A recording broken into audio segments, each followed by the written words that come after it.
दोस्तों ज़्यादातर लोगों के पास जो भी पे लेटर यूज़ करते हैं, रिंग पे लेटर उनके पास होता ही है और सभी को यहाँ पे क्रेडिट लिमिट ज़रूर मिलती है।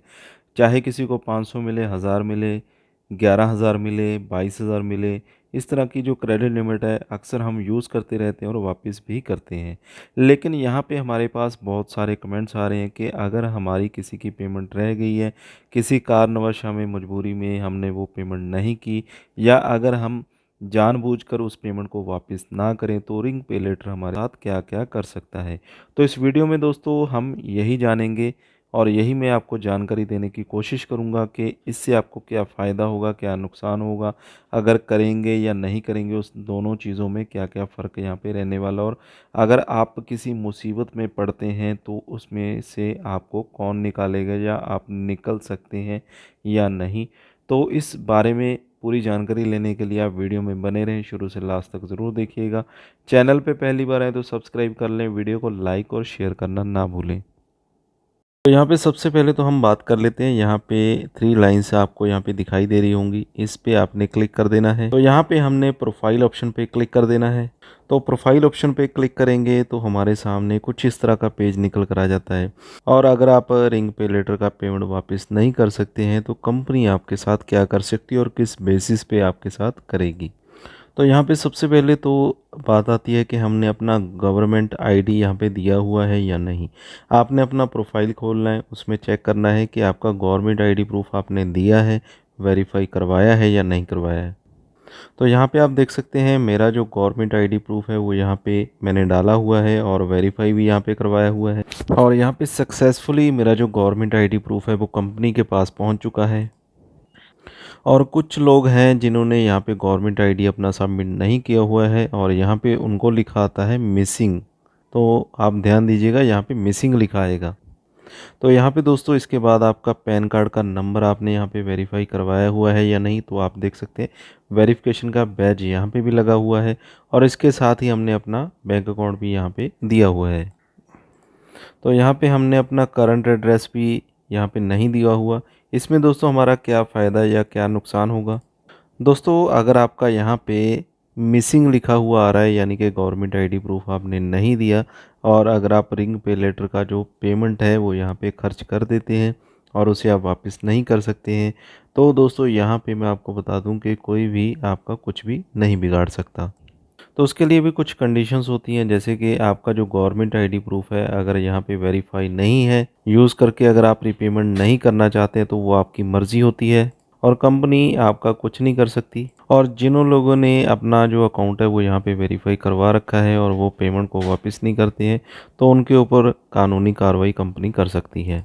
इसके बाद दोस्तों हम अपने अकाउंट के ऊपर आएंगे और यहाँ पे मोर के ऑप्शन पे क्लिक करना है और आप यहाँ पे देखेंगे हमने अपना जो बैंक अकाउंट है वो यहाँ पे ऐड किया हुआ है। तो यहाँ पे हम अपना जो बैंक अकाउंट ओपन कर लेते हैं और यहाँ पे अप्रूव भी मैंने यहाँ पे करवा रखा है।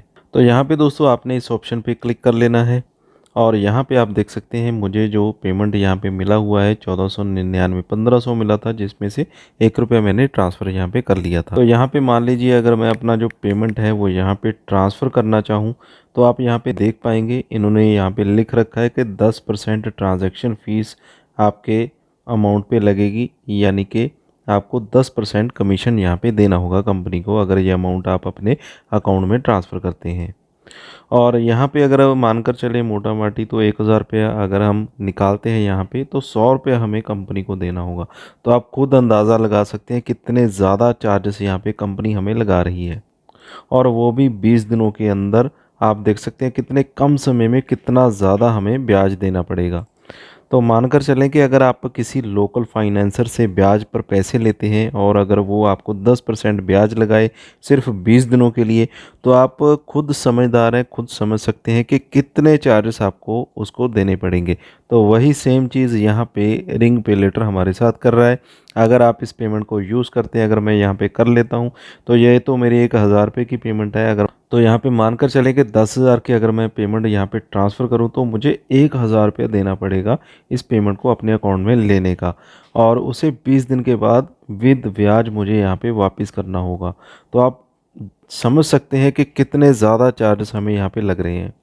तो यहाँ पे मैं आपको यही सलाह दूंगा कि अगर आपको पैसों की ज़रूरत है, थोड़े बहुते पैसों में आपका काम चल रहा है, तो अगल बगल किसी भी पड़ोसी से आप पैसे लेकर अपना काम चला सकते हैं। लेकिन इस तरह का आप कभी भी अमाउंट ट्रांसफ़र ना करें जिसमें आपको इतना ज़्यादा ब्याज यहाँ पे देना पड़ेगा। तो यहाँ पे मान लीजिए अगर मैं इस अमाउंट को कम कर देता हूँ, यानी कि 100 रुपये कर देता हूँ, तो इसमें भी आप मानकर चल सकते हैं 10% ट्रांजैक्शन फ़ीस मुझे यहाँ पे देनी पड़ेगी, यानी कि 100 रुपये के ऊपर भी मुझे 10 रुपये चार्ज यहाँ पे देना पड़ेगा।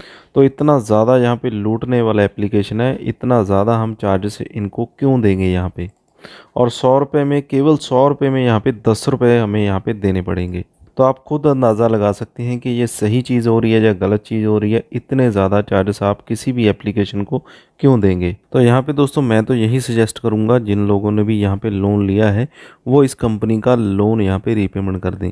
उसमें क्या फ़ायदा होगा आपका, उसमें ये है कि आपको ना तो कोई पेनल्टी वगैरह देनी पड़ेगी और ना ही आपके ऊपर कोई कानूनी कार्रवाई होगी। अगर आप इस रीपेमेंट को नहीं करते हैं, डे बाय डे ये आपके ऊपर चार्जेस लगाते जाएंगे, पेनल्टीज़ लगाते जाएंगे और आपकी अमाउंट जो है वो बढ़ती जाएगी। जैसे 20 दिन में आपको 10% लग गया, अगले 20 दिन में फिर से 10% और उसके साथ आपको यहाँ पे फ़ाइन भी लग जाएगा। तो इस तरह से कितना अमाउंट ये बना देंगे आप सोच भी नहीं सकते। तो यहाँ पे आपने अपने डॉक्यूमेंट सबमिट किए हैं, उसके बाद यहाँ पे आपको एक लिमिट दिया गया है। उस लिमिट को अगर आप खर्च करना चाहते हैं वो आपकी मर्ज़ी है, लेकिन अगर आप टाइम से रीपेमेंट नहीं करते हैं तो इतने ज़्यादा चार्जेस यहाँ पे कंपनी आपको लगाने वाली है, उसके लिए आप तैयार हो जाइए। तो यहाँ पे आप समझ रहे हैं ना मैं क्या आपको बता रहा हूँ। अगर मान लीजिए मैं 10,000 का यहाँ पे पेमेंट लेता हूँ इनसे, 1,000 पे 20 दिन का हो गया। अगर हम 40 दिन का वापस नहीं करते हैं तो यहाँ पे 2,000 रुपये विद पेनल्टीज़ हमें यहाँ पे देनी पड़ेंगी।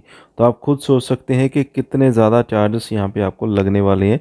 और अगर आप इसकी पेमेंट को यूज़ करेंगे, रीपेमेंट नहीं करेंगे, तो ये एक ही एप्लीकेशन आपको बर्बाद करने के लिए काफ़ी होगी। तो यहाँ पे कहने का मतलब ये है कि अगर आप लोन ले चुके हैं, रीपेमेंट नहीं करना चाहते, वो आपकी अपनी मर्ज़ी है, लेकिन मैं यहाँ पे सजेस्ट करूँगा कि रीपेमेंट आप कर दें। आगे से इस एप्लीकेशन को आप डिलीट कर दें। इस तरह की महंगी एप्लीकेशन आपको आपके फ़ोन में रखने का कोई भी फ़ायदा यहाँ पे नहीं होने वाला। बाकी आपकी मर्ज़ी है, आपने यहाँ पे क्या करना है वो आपने खुद डिसीज़न लेना है, आपको यहाँ पे क्या करना है। तो बहुत ही ज़्यादा हाई इंटरेस्ट यहाँ पे लग रहा है। मैं इस एप्लीकेशन को बिल्कुल भी रेकमेंड यहाँ पे नहीं करता हूँ। शुरू शुरू में जब एप्लीकेशन लॉन्च हुआ था तो इतने चार्जेस नहीं थे, सभी को फ्री में लिमिट मिल रही थी, कुछ छोटे मोटे चार्जेस लग रहे थे। लेकिन अभी का जो हाल है रिंग पे लेटर का वो बहुत ही बुरा है और कस्टमर के साथ ये इतना ज़्यादा बुरा कर रहे हैं और इतने ज़्यादा चार्जेस लगा रहे हैं। तो मैं यहाँ पे इस एप्लीकेशन को बिल्कुल भी रेकमेंड नहीं करता हूँ। और जिन्होंने भी पेमेंट ली है वो पेमेंट करके, रीपेमेंट करके अपना अकाउंट क्लियर कर लें, उसके बाद इस एप्लीकेशन से लोन ना लें। तो उम्मीद करता हूँ ये आपको इन्फॉर्मेशन अच्छी लगी होगी। वीडियो अच्छी लगी तो वीडियो को लाइक और शेयर ज़रूर करें। चैनल पे नए तो चैनल को सब्सक्राइब ज़रूर कर लें।